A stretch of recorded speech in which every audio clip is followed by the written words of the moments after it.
This is your daily scripture for April 7th. My name is Henry Loke. This is God's Feeding Station. Honored to be with you today. We continue on in the book of Deuteronomy today, Deuteronomy chapter 31 through 32:27. So Moses continued to speak these words to all Israel, and he said to them, I am 120 years old today. I am no longer able to go out and come in. The Lord has said to me, you shall not go over this Jordan. The Lord your God himself will go over before you. He will destroy these nations before you so that you shall dispossess them, and Joshua will go over at your head, as the Lord has spoken. And the Lord will do to them as he did to Sihon and Og, the kings of the Amorites, and to their land when he destroyed them. And the Lord will give them over to you, and you shall do to them according to the whole commandment that I have commanded you. Be strong and courageous. Do not fear or be in dread of them, for it is the Lord your God who goes with you. He will not leave you or forsake you. Then Moses summoned Joshua and said to him in the sight of all Israel, Be strong and courageous, for you shall go with this people into the land that the Lord has sworn to their fathers to give them, and you shall put them in possession of it. It is the Lord who goes before you. He will be with you. He will not leave you or forsake you. Do not fear or be dismayed. Then Moses wrote this law and gave it to the priests, the sons of Levi, who carried the ark of the covenant of the Lord, and to all the elders of Israel. And Moses commanded them, At the end of every 7 years, at the set time in the year of release, at the Feast of Booths, when all Israel comes to appear before the Lord your God at the place that he will choose, you shall read this law before all Israel in their hearing. Assemble the people, men, women, and little ones, and the sojourner within your towns, that they may hear and learn to fear the Lord your God, and be careful to do all the words of this law, and that their children, who have not known it, may hear and learn to fear the Lord your God, as long as you live in the land that you are going over the Jordan to possess. And the Lord said to Moses, Behold, the days approach when you must die. Call Joshua and present yourselves in the tent of meeting that I may commission him. And Moses and Joshua went and presented themselves in the tent of meeting. And the Lord appeared in the tent in a pillar of cloud. And the pillar of cloud stood over the entrance of the tent. And the Lord said to Moses, Behold, you are about to lie down with your fathers. Then this people will rise and whore after the foreign gods among them in the land that they are entering, and they will forsake me and break my covenant that I have made with them. Then my anger will be kindled against them in that day, and I will forsake them and hide my face from them, and they will be devoured. And many evils and troubles will come upon them, so that they will say in that day, Have not these evils come upon us because our God is not among us? And I will surely hide my face in that day because of all the evil that they have done, because they have turned to other gods. Now therefore write this song and teach it to the people of Israel. Put it in their mouths, that this song may be a witness for me against the people of Israel. For when I have brought them into the land flowing with milk and honey, which I swore to give to their fathers, and they have eaten and are full and grown fat, they will turn to other gods and serve them, and despise me and break my covenant. And when many evils and troubles have come upon them, this song shall confront them as a witness, for it will live unforgotten in the mouths of their offspring. For I know that they are inclined to do even today, before I have brought them into the land that I swore to give. So Moses wrote this song the same day and taught it to the people of Israel. And the Lord commissioned Joshua the son of Nun, and said, Be strong and courageous, for you shall bring the people of Israel into the land that I swore to give them. I will be with you. When Moses had finished writing the words of this law in a book to the very end, Moses commanded the Levites, who carried the ark of the covenant of the Lord, Take this book of the law, and put it by the side of the ark of the covenant of the Lord your God, that it may be there for a witness against you. For I know how rebellious and stubborn you are.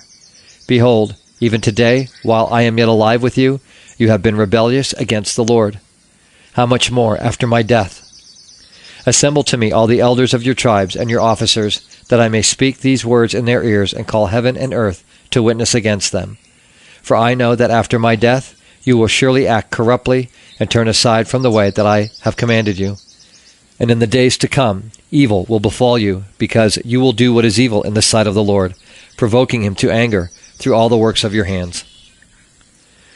Then Moses spoke the words of this song until they were finished, in the ears of all the assembly of Israel. Give ear, O heavens, and I will speak, and let the earth hear the words of my mouth. May my teaching drop as the rain, my speech distill as the dew. Like gentle rain upon the tender grass, and like showers upon the herb. For I will proclaim the name of the Lord, ascribe greatness to our God. The rock, his work is perfect, for all his ways are justice. A God of faithfulness and without iniquity, just and upright is he. They have dealt corruptly with him. They are no longer his children because they are blemished. They are a crooked and twisted generation. Do you thus repay the Lord, you foolish and senseless people? Is not he your Father who created you, who made you and established you? Remember the days of old. Consider the years of many generations. Ask your father, and he will show you, your elders, and they will tell you. When the Most High gave to the nations their inheritance, when he divided mankind, he fixed the borders of the peoples, according to the number of the sons of God. But the Lord's portion is his people, Jacob his allotted heritage. He found him in a desert land, and in the howling waste of the wilderness. He encircled him, he cared for him, he kept him as the apple of his eye. Like an eagle that stirs up its nest, that flutters over its young, spreading out its wings, catching them, bearing them on its pinions. The Lord alone guided him. No foreign god was with him. He made him ride on the high places of the land, and he ate the produce of the field. And he suckled him with honey out of the rock, and oil out of the flinty rock. Curds from the herd, and milk from the flock, with fat of lambs, rams of Bashan, and goats, with the very finest of the wheat. And you drank foaming wine, made from the blood of the grape. But Jeshurun grew fat, and kicked. You grew fat, stout, and sleek. Then he forsook God who made him, and scoffed at the rock of his salvation. They stirred him to jealousy with strange gods. With abominations they provoked him to anger. They sacrificed to demons that were no gods, to gods they had never known, to new gods that had come recently, whom your fathers had never dreaded. You were unmindful of the rock that bore you, and you forgot the God who gave you birth. The Lord saw it and spurned them because of the provocation of his sons and his daughters. And he said, I will hide my face from them. I will see what their end will be, for they are a perverse generation, children in whom is no faithfulness. They have made me jealous with what is no God. They have provoked me to anger with their idols. So I will make them jealous with those who are no people. I will provoke them to anger with a foolish nation. For a fire is kindled by my anger, and it burns to the depths of Sheol, devours the earth and its increase, and sets on fire the foundations of the mountains. And I will heap disasters upon them. I will spend my arrows on them. They shall be wasted with hunger, and devoured by plague, and poisonous pestilence. I will send the teeth of beasts against them, with venom of things that crawl in the dust. Outdoors the sword shall bereave, and indoors terror. For young man and woman alike, the nursing child with the man of gray hairs. I would have said, I will cut them to pieces. I will wipe them from human memory. Had I not feared provocation by the enemy, lest their adversaries should misunderstand, lest they should say, our hand is triumphant. It was not the Lord who did all this. Luke 12:8-34. And I tell you, everyone who acknowledges me before men, the Son of Man also will acknowledge before the angels of God. But the one who denies me before men will be denied before the angels of God. And everyone who speaks a word against the Son of Man will be forgiven, but the one who blasphemes against the Holy Spirit will not be forgiven. And when they bring you before the synagogues and the rulers and the authorities, do not be anxious about how you should defend yourself or what you should say, for the Holy Spirit will teach you in that very hour what you ought to say. Someone in the crowd said to him, Teacher, tell my brother to divide the inheritance with me. But he said to him, Man, who made me a judge or arbitrator over you? And he said to them, Take care, and be on your guard against all covetousness, for one's life does not consist in the abundance of his possessions. And he told them a parable, saying, The land of a rich man produced plentifully. And he thought to himself, What shall I do? For I have nowhere to store my crops. And he said, I will do this. I will tear down my barns and build larger ones, and there I will store all my grain and my goods. And I will say to my soul, Soul, you have ample goods laid up for many years.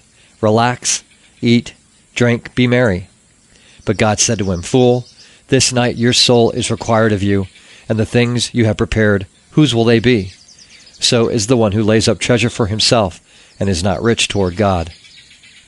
And he said to his disciples, Therefore I tell you, do not be anxious about your life, what you will eat, nor about your body, what you will put on.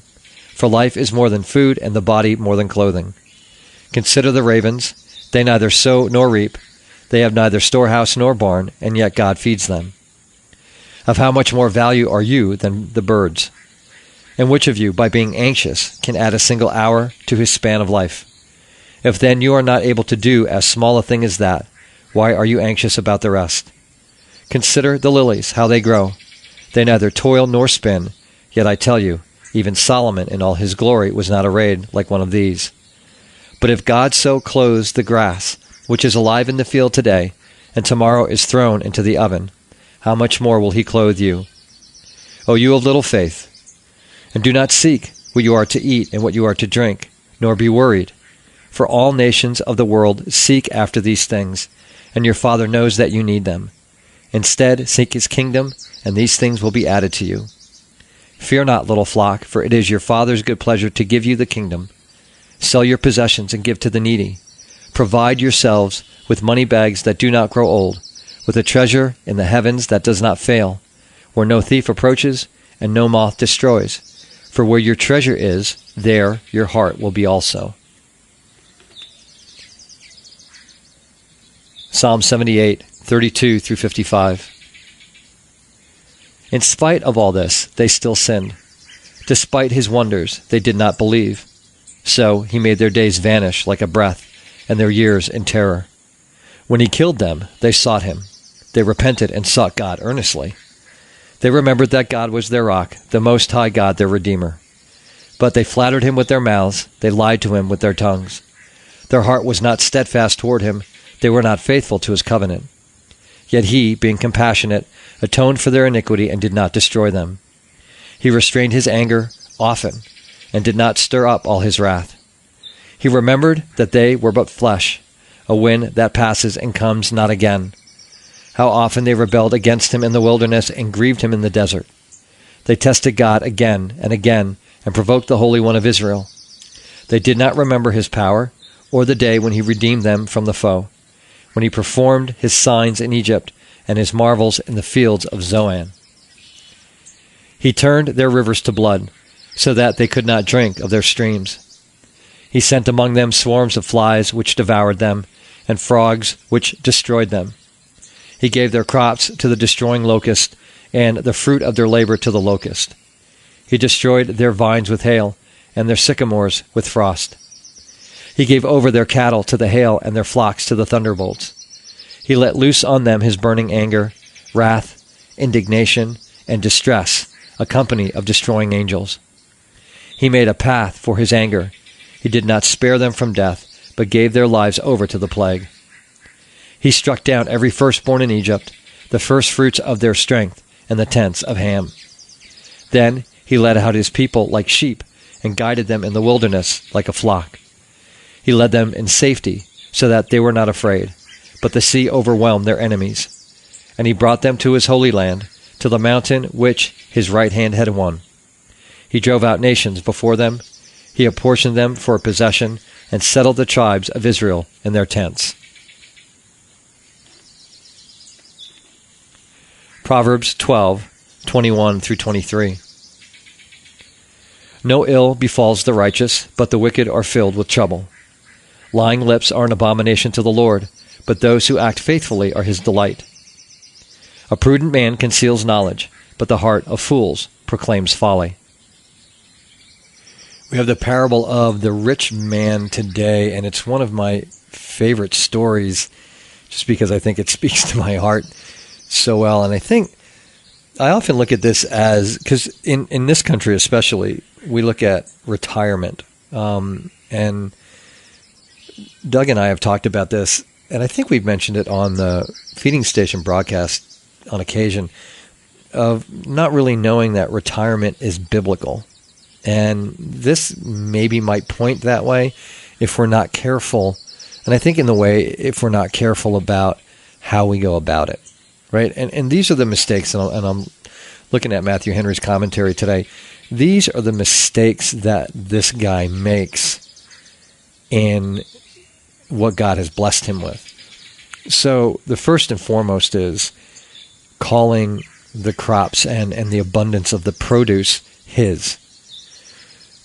The bottom line is that what we have are blessings from God. It's, as Matthew Henry said, it's but lent us for our use. Property is still God's. And so we're stewards of what God gives us, but everything that we have comes from God. It's God's. It's not ours. And so what we have is on loan from God to sustain us.